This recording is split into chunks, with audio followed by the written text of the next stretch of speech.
우리는 너무 많은 짐을 지고 있음을 느낍니다. 가족, 사랑, 직업, 인간관계.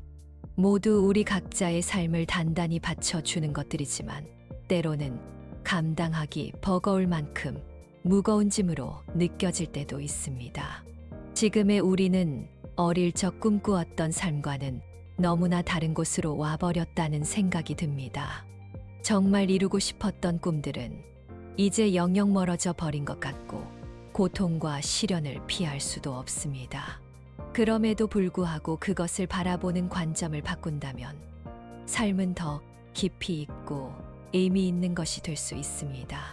어떻게 하면 주어진 현실을 있는 그대로 받아들이면서도 행복을 찾을 수 있을까요?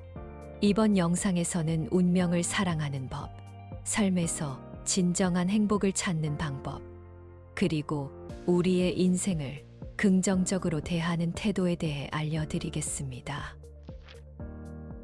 내 운명을 사랑하라. 필연적인 모든 것을 아름답게 바라보는 법을 배운다. 니체의 운명에 대한 사랑은 삶에서 필연적으로 다가오는 모든 것을 아름답게 바라보는 태도이다. 필연적인 것을 아름답게 본다는 것은 피할 수 없는 것을 받아들이는 것이다. 곧 자신의 운명을 있는 그대로 긍정하는 마음 자세이다. 비록 삶이 우리의 힘으로 바꿀 수 없는 것으로 가득 차 있을지라도 주어진 길을 담담히 걸어가는 것이다. 인생을 40년 넘게 살아온 지금 우리는 여러 상황에서 어느 시기보다 더 큰 어려움을 겪고 있다. 비록 인간관계, 사랑, 감정, 일, 건강 등의 문제로 고통을 겪더라도 받아들이고 인정하려는 태도가 필요하다.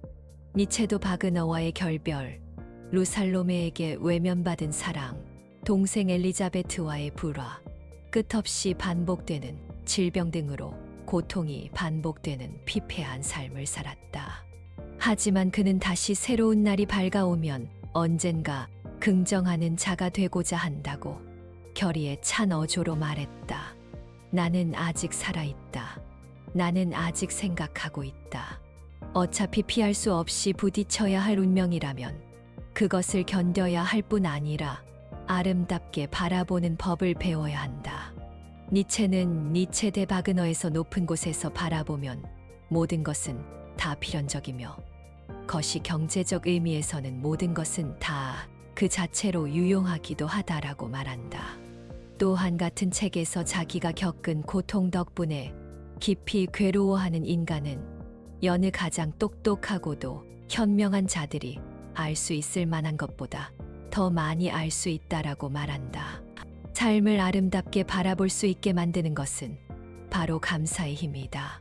인생을 살다 보면 어쩔 수 없이 부닥치는 실직, 실연, 실패, 이혼 등 불행한 사건 때문에 자신의 운명을 원망하거나 저주하지 말자.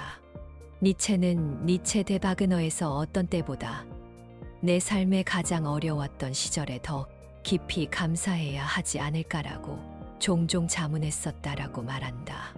추한 것과 싸우지 않는다.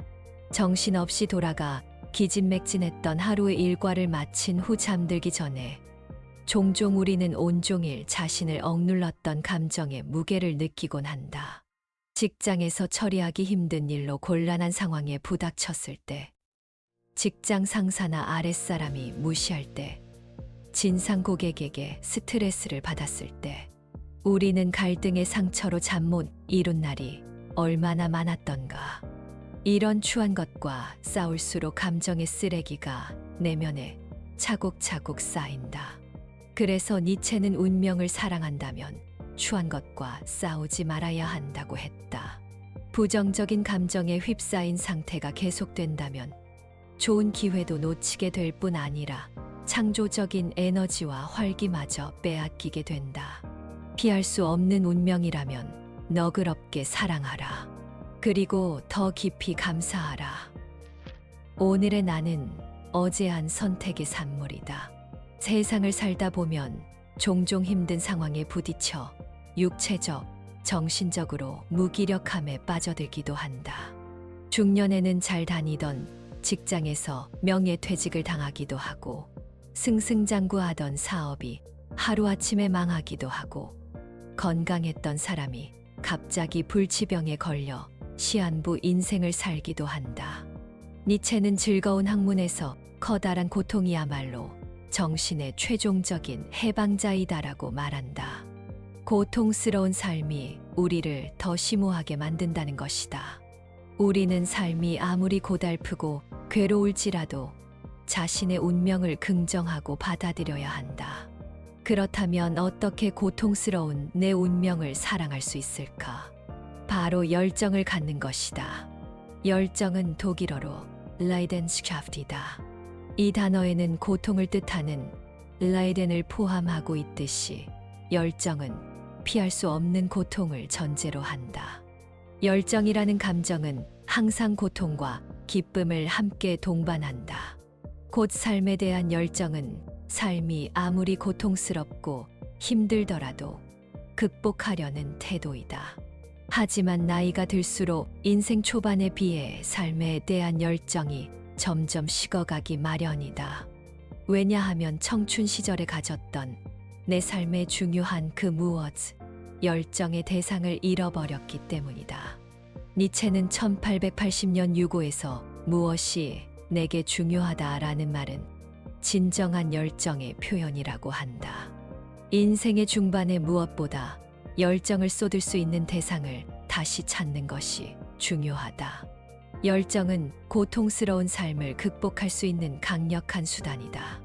니체는 즐거운 학문에서 이렇게 말한다. 그대에게는 무엇이 매일매일의 역사인가? 그것을 구성하는 그대의 습관을 돌아보라. 그것은 무수히 많은 사소한 비겁과 나태의 산물인가? 아니면 용기와 창조적 이성의 산물인가? 이러한 니체의 질문에 우리는 이제 결단을 내려야 할 순간에 있다.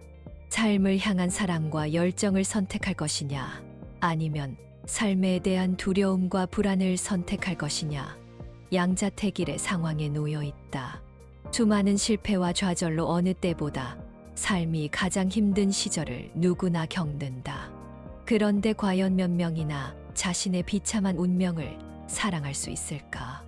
아마도 사람들 대부분은 이전에 가졌던 열정은 온데간데 없고 삶에 대한 의욕마저 사라지고 말 것이다.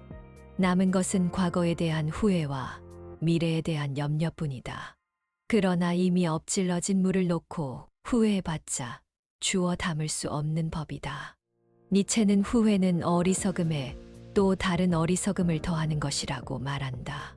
과거의 잘못된 선택으로 더 나은 방향으로 나아가지 못해서 현재 절망스럽고 후회스러운 날이 많다 해도 걱정과 후회는 아무것도 해결해 주지 않는다.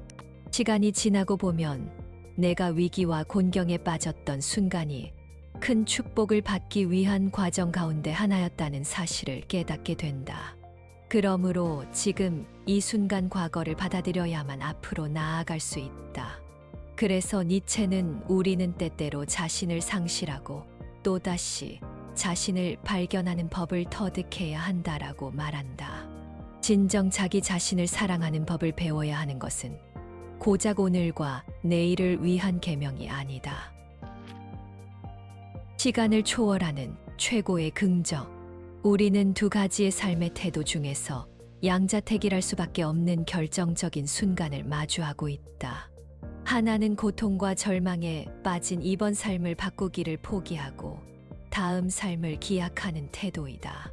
하지만 니체의 영원 회귀 사상은 이번 인생을 포기한 사람의 기대를 꺾어버린다. 지금처럼 엉망으로 산다면 다음 삶도 똑같다고 경고하는 것이다. 결국 이번 삶을 포기한 사람은 무의미한 삶이 영원히 반복된다는 생각으로 더욱 절망의 구렁텅이로 빠져들게 된다.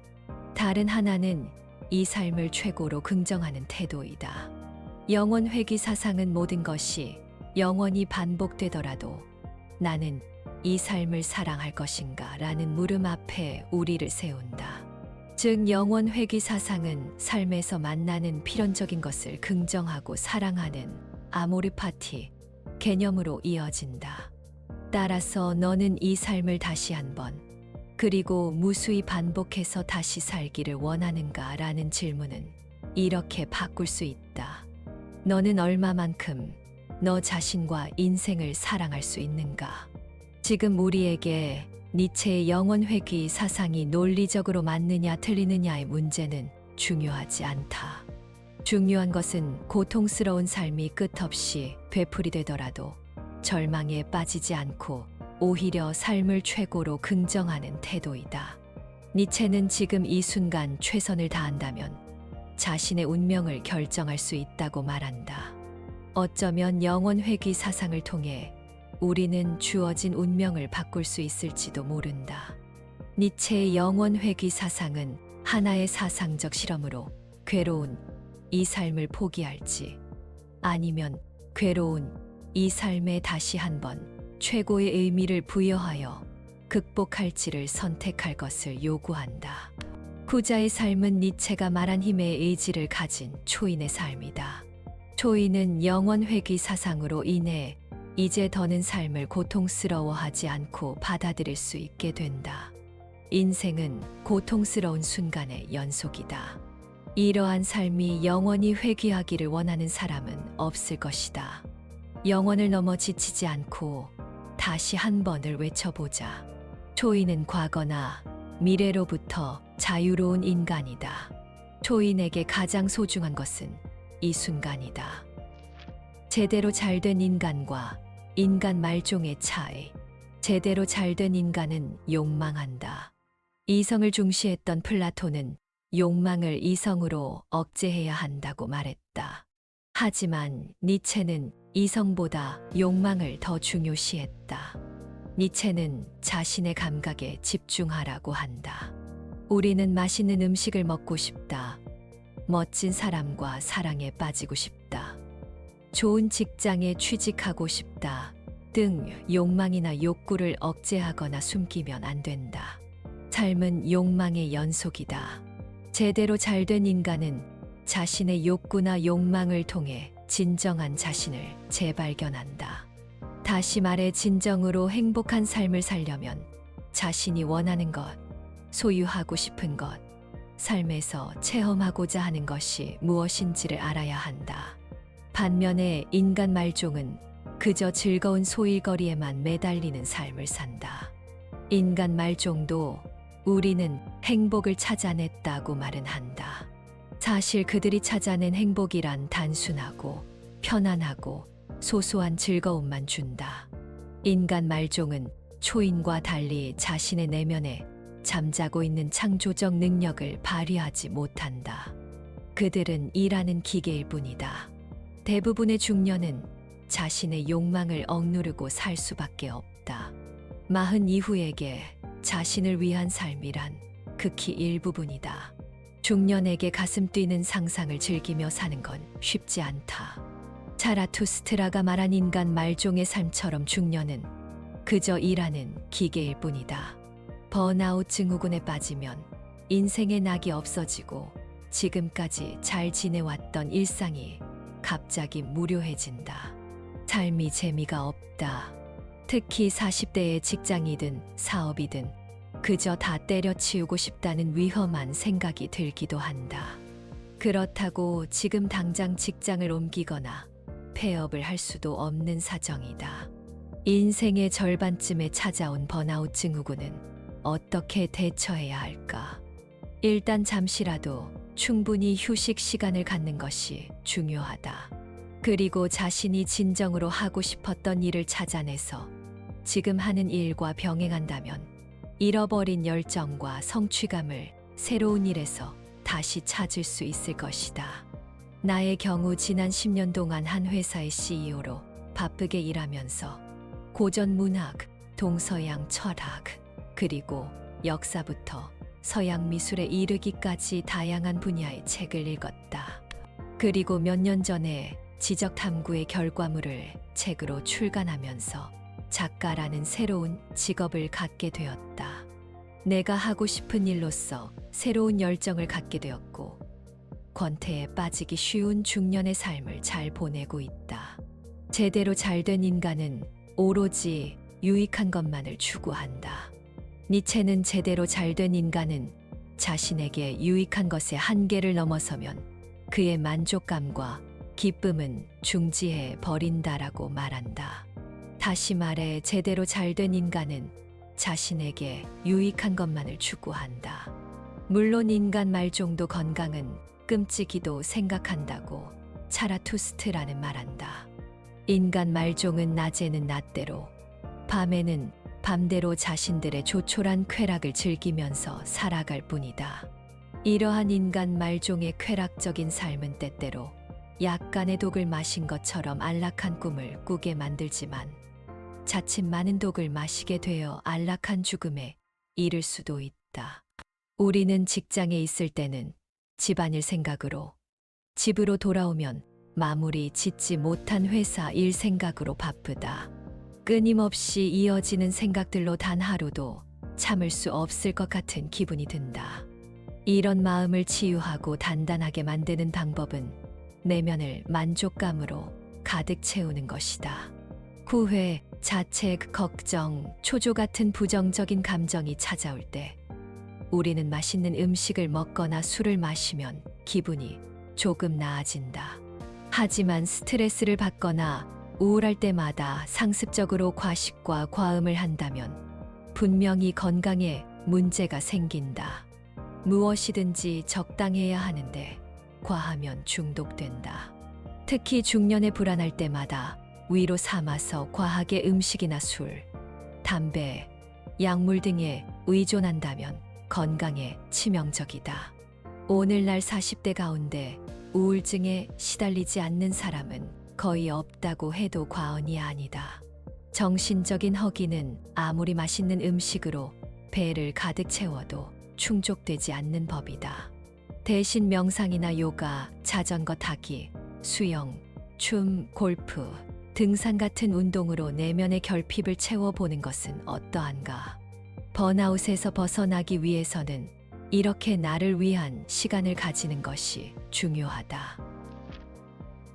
상승만 하는 인생도 없고 하강만 하는 인생도 없다다. 인간은 하염없이 쇠퇴하는 자신을 증오할 수밖에 없다. 하지만 니체는 몰락한 자신에 대한 증오감에도 전율, 신중함, 심원함, 멀리 내다봄이 들어있다고 말한다. 언제나 부족하고 힘든 우리의 삶도 아름다운 예술로 다시 태어날 수 있는 것이다. 그러려면 자신의 추한 삶을 경멸해야 다시 아름다운 삶을 향해 나아갈 수 있다.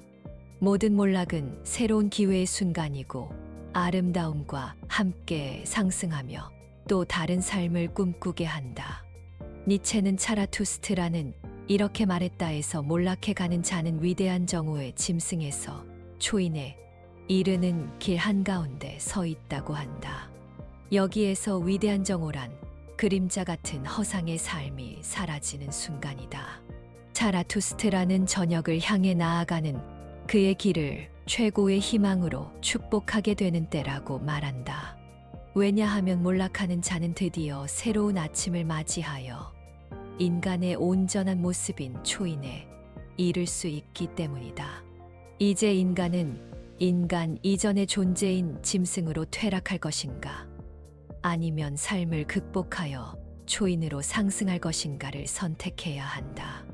여기 인생을 아름답게 만드는 니체만의 비결이 있다. 인생의 흐름에 맞추어 리듬을 타라. 니체는 힘의 느낌, 힘의 의지, 용기, 긍지 같은 것들은 추한 것과 더불어 하강하며 아름다운 것과 더불어 상승한다라고 말한다. 당신은 인생의 흐름에 얼마나 맞출 수 있는가? 우리의 인생은 상승과 하강의 연속이다. 그래서 인생을 롤러코스터에 비유하기도 한다.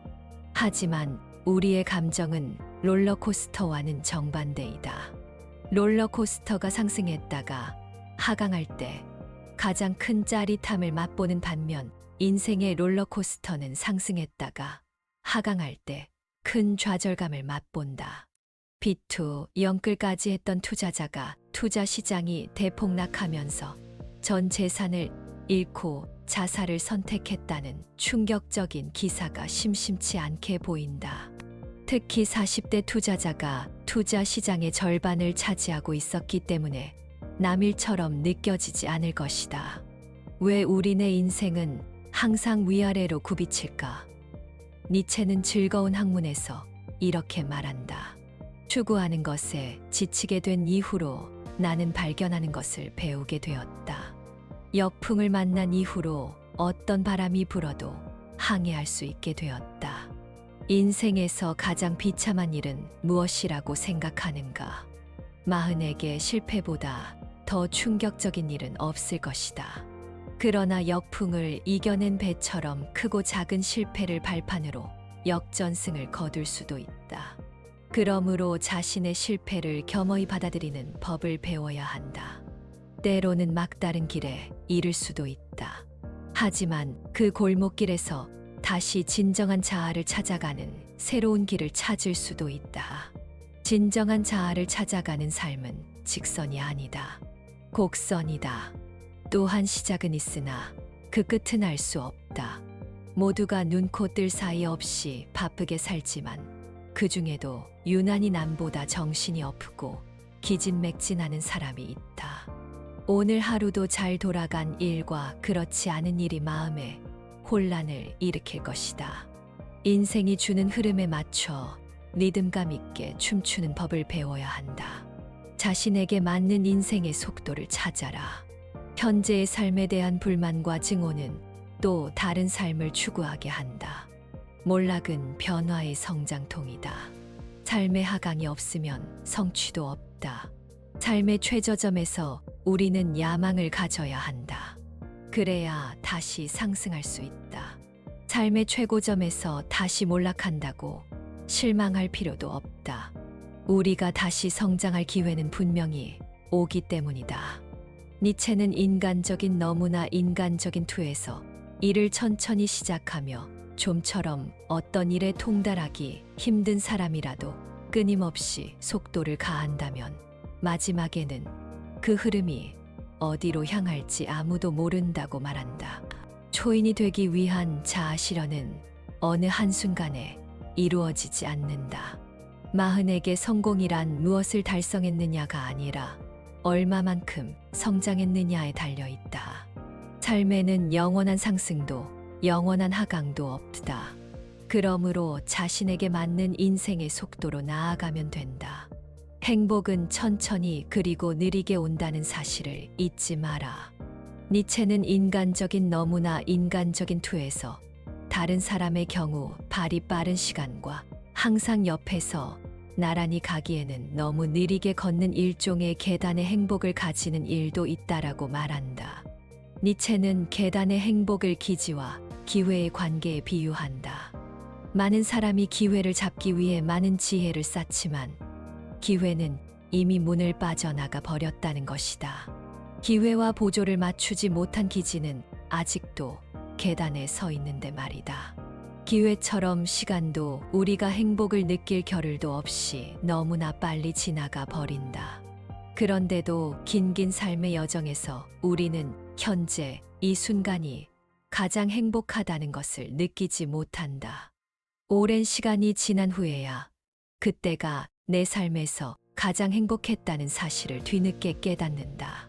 지금 이 순간이 불행하게 보일지라도 그것은 착각일 뿐이다. 단지 올라갈 계단이 더 남아 있을 뿐이다. 잘 되는 일이 없고 삶이 불공평하다고 느껴질지라도 주저앉지 말고 버텨내자. 누구에게나 인생의 기회가 3번이나 찾아온다는 말이 있다. 마흔에게는 앞으로도 2번의 기회가 남아있다. 평생 행복하게 사는 법. 삶의 모든 것은 끊임없이 변하고 무엇 하나 확실하지 않다. 우리네 인생은 늘 바라는 대로만 흘러가지 않는다. 언제든지 괴로운 시간이 닥쳐올 수 있다. 지금 이 순간 행복하다고 마냥 즐거워할 수도 없다. 마찬가지로 불행한 순간이 계속 이어지고 있다고 슬퍼할 필요도 없다. 우리의 삶에는 행복과 불행이 꼭 번갈아 찾아오기 때문이다. 영원히 행복할 것 같지만 한순간에 부서지기 쉬운 것이 우리의 삶이다. 역설적으로 영원한 행복이 없다는 사실은 우리가 현재 행복한 이 순간에 더 집중하게 해준다. 지금 당장 행복해지기 위하여 자신의 내면을 충만함과 자부심으로 가득 채워보자. 행복한 시대는 없지만 언제든 지금 이 순간 행복할 수 있다. 삶에는 피할 수 없는 시련과 고통이 있지만 그것을 부정하는 대신 온전히 끌어안는 순간 우리는 더욱 강해집니다. 과거의 후회나 미래에 대한 불안에 얽매이기보다 지금 이 순간을 긍정하고 내 것으로 만들 때 비로소 우리는 더 나은 삶을 살아갈 수 있습니다. 완벽하지 않아도 괜찮습니다. 우리가 걸어온 모든 길, 지나온 모든 순간이 결국 우리를 더 단단하게 만들었음을 믿어야 합니다. 오늘 소개해드린 책은 마흔에 있는 니체입니다. 오늘도 그리고 내일도 나의 운명을 사랑하며 살아가길 바랍니다. 여러분의 삶이 더 깊이 있고 의미 있는 여정이 되기를 응원합니다. 운명을 사랑하라. 아모르 파티. 감사합니다.